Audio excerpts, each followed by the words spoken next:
जैसे कि सुना ऑनलाइन क्लासेज के अंतर्गत आज क्लास 11th में हम महादेवी जी की रचना का अध्ययन करेंगे, जिसका शीर्षक है जाग तुझको दूर जाना।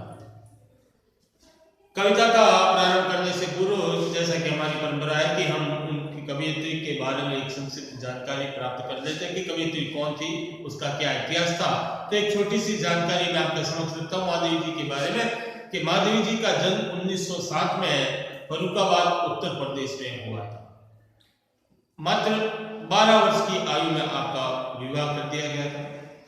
तत्पश्चात आप विवाह के उपरांत आपने अपनी शिक्षा जारी रखी और प्रयाग विश्वविद्यालय से आपने एमए की डिग्री प्राप्त की थी।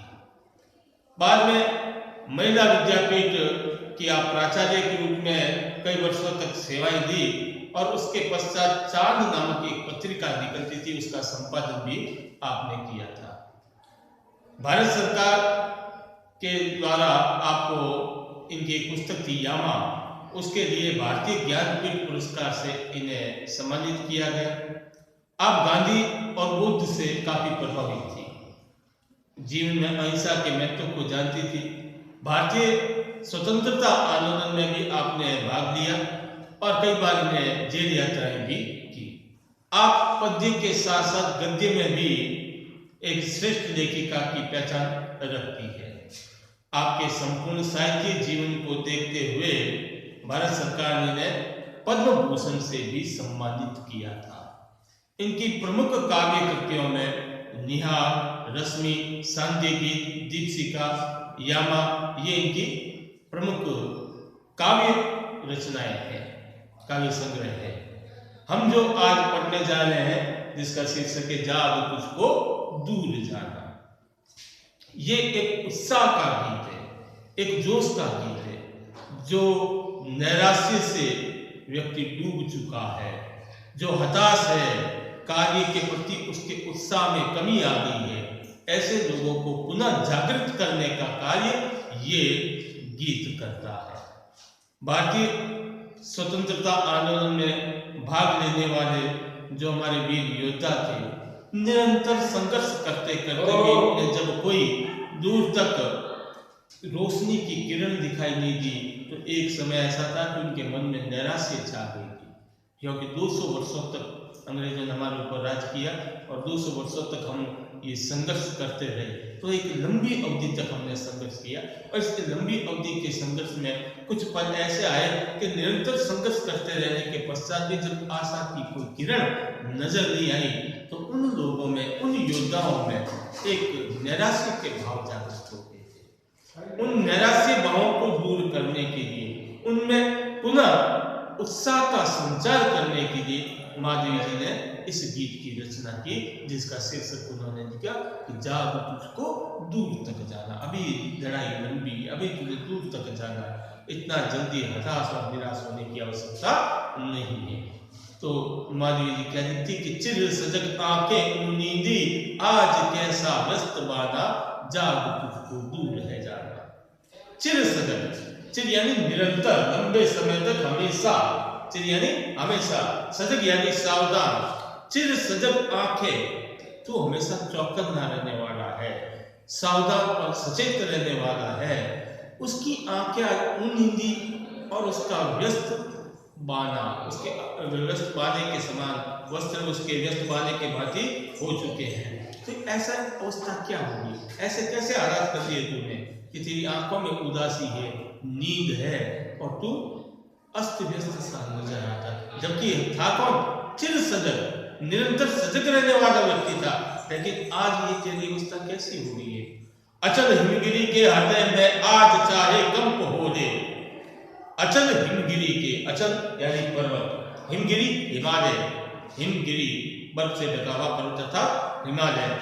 अचल हिमगिरी के हृदय में आज चाहे कंप हो ले, चाहे हिमालय भी एकाएक कांपने लग जाए, या प्रलय के आंसुओं में मौन अलसित व्योम रोले।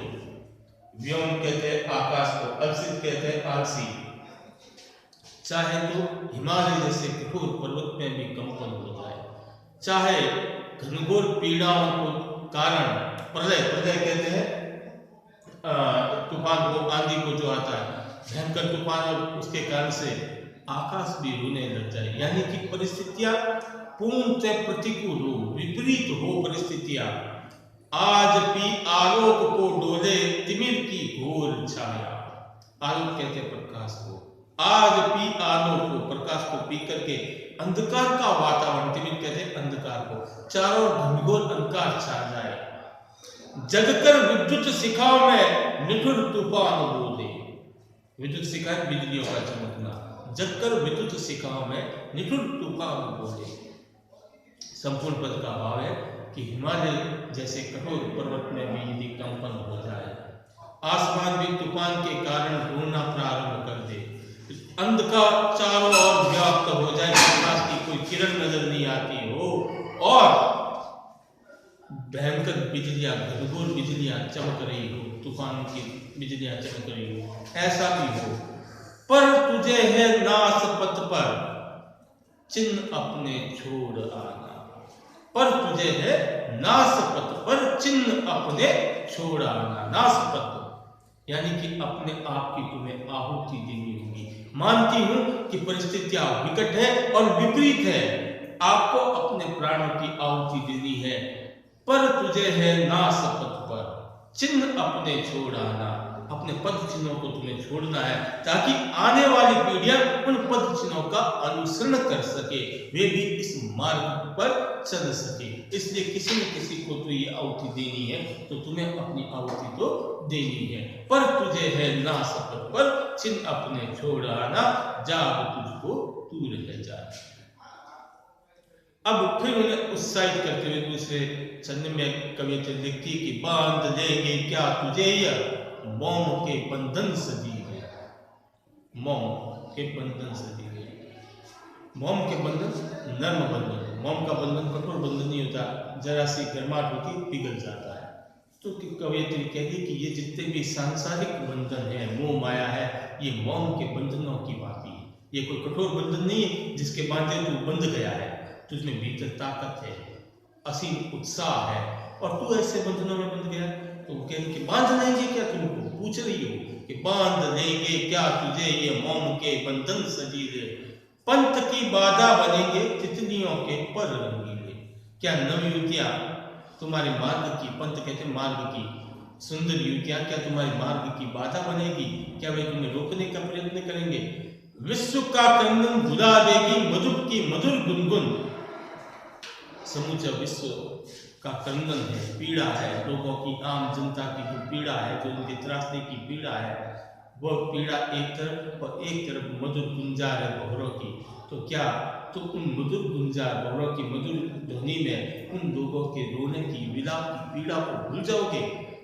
क्या डुबो देंगे तुझे यह फूल के दल ओस गिरे, फूलों पर गिरने वाली ओस की नन्ही नन्ही बूंदें क्या तुम्हें डुबो देंगी? यानी कि ये सारी चीजें क्षणिक है, ये सारी चीजें तुम्हारे दृढ़ संकल्पता के आगे बहुत छोटी है।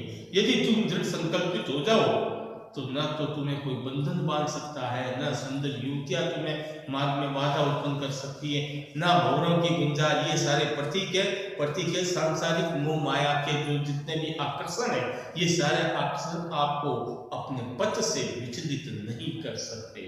तू न अपनी इच्छा को अपने लिए कारा बना, तू न अपनी इच्छा को, अपनी ही परछाई को तू अपने लिए कारा कहते हैं कारागार को, जेल को। तू न अपनी इच्छा को अपने लिए कारा बना, जा तुझको दूर जाना। फिर आगे अगले क्षण में कवियत्री कहती वज्र का और एक छोटे अश्रु कण में धो गलाया। वज्र कहते हैं पत्थर के समान कठोर को, वज्र का और एक छोटे अश्रु कण में धो गलाया। तो इतना सा कठोर व्यक्ति था, तो इतना दृढ़ संकल्पी था, पर एक आंसू की बूंद तुम्हें हृदय को पिघला दी। किसी युद्ध पथ पर आगे बढ़ते हुए जब पीछे किसी की याद या स्मृतियां बनकर के तुम्हारी आंखों में आंसू रूप में उतरी, तो क्या वे आंसू, छोटे से आंसू तुम्हारे पथ को रोक सकते हैं, तुम्हारे इस कठोर हृदय को भेज सकते हैं? वज्र का उर कहते हैं हृदय को, वज्र यानी पत्थर के समान।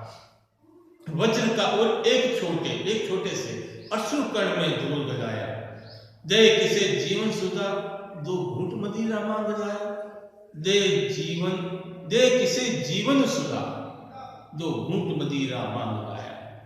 तू अपने जीवन को किसी को सौंपे, ये क्या नशा मांग लाया है। मदिरा कहते हैं शराब को, कि ये कैसा नैराश्य भाव यह है कवियत्री के लिए कि तू इतना दृढ़ संकल्पी है, इतना कठोर हृदय वाला है, तू जीवन को अमृतत्व को मानने वाला है, और ये सारी छोटी छोटी चीजें तुझे विचलित करती है, क्या इनके भरोसे तू हार जाएगा।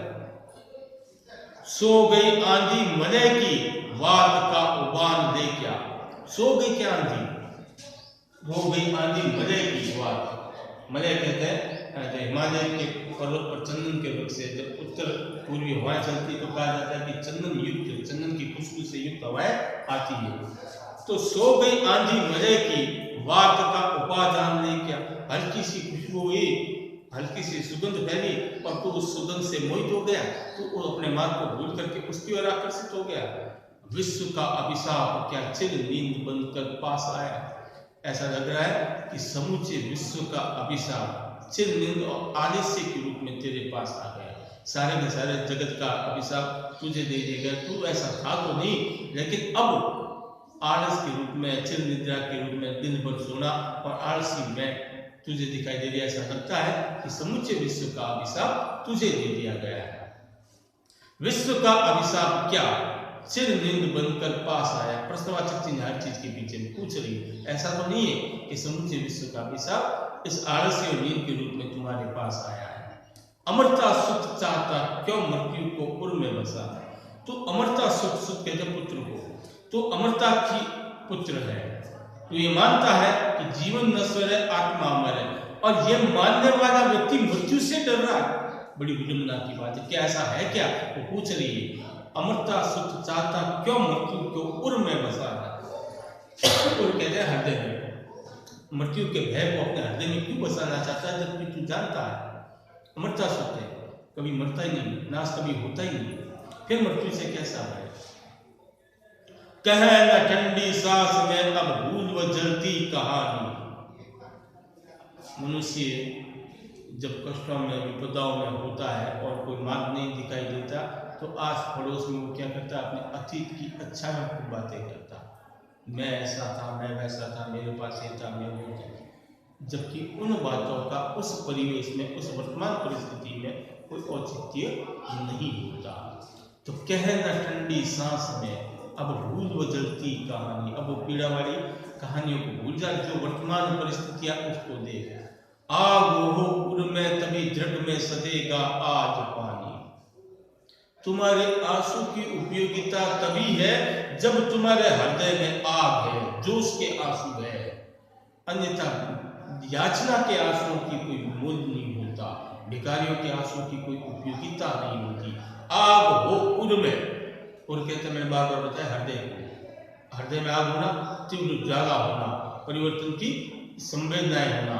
आग हो उर में तभी दृढ़ में सदेगा आज पानी। तभी तुम्हारी दृढ़ कहते हैं नेत्रों को, आंख को, तभी तुम्हारी आंख के आंसुओं की मूल्यांकन होगा, उसकी महत्वता होगी। हार भी तेरी बनेगी माननी जय की पताका। तू निरंतर संघर्ष करते हुए पथ पर अग्रसर होते अपने प्राणों की यदि आहुति दे देता है और तुझे विजय प्राप्त नहीं होती, फिर भी तेरी हार तेरी विजय बनेगी। तुम्हारी जो हार है वो विजय से भी श्रेष्ठ होगी, क्योंकि आपने संघर्ष करते हुए, निरंतर परिश्रम करते हुए, प्रयास करते हुए अपने प्राणों की आहुति दी है। क्यों कि रात क्षणिक पतंग को है अमर दीपक की निशान। पतंगा दीपक के भीतर जाकर के अपनी ई लीला को समाप्त कर देता है। तो उस पतंगे की रात सदियों तक ये कहानी बताती है कि ये दीपक से प्रेम करता था, इसमें अपनी आहुति दे दी। तो रात उसके प्रेम की कहानी को बताती है। तो रात क्षणिक पतंग को है अमर दीपक की निशानी, उस अमरता की निशानी हो जाती है तुझे अंगार सैया पर मृदुल कलिया बिछाना, जाओ तुझको दूर तुम्हारे। परिस्थितियां अंगार सैया के समान है। अंगार सैया कहते हैं अंगारों की सेज, ठीक है नहीं, विपरीत परिस्थितियां, प्रतिकूल परिस्थितियां, अंगारों की सेज है तुझे अंगार से यहाँ पर। मृदुल यानी कोमल अथवा मीठी, मृदुल का अर्थ है कोमल अथवा मीठी। इस विपरीत परिस्थितियों में भी तुम्हें मृदुल कन्या है बिछाना, मृदुल कन्या बिछाना है, बिल्कुल विपरीत कार्य करना है। जा बिल्कुल दूर है जाना, जा उसको दूर है जाना, तो इसलिए तुम्हें दूर तक जाना है। इस प्रकार से आलस्य और नैराश्य के भाव मन में नहीं होने चाहिए। जड़ संकल्पता के साथ इस पथ पर बढ़ जाओ। विजय मिले ना मिले ये बात की बात है, लेकिन तुम्हारे संघर्ष को आने वाली पीढ़ियां अनुसरण कर सके ऐसा मार्ग प्रशस्त करके चलिए। तो आज अपन की कविता जो प्रथम भाग है, इस पाठ में 2 कविताएं माधवी जी के लिए। पहली जो कविता थी उसको उसको ये यहाँ पर आज समाप्त होती है। इसके प्रश्न उत्तर जो है वो आपको करके सेंड करने हैं, भेजने हैं। दूसरी जो कविता है वो अगली क्लास में लेंगे। तब तक के लिए जय श्री कृष्ण, धन्यवाद।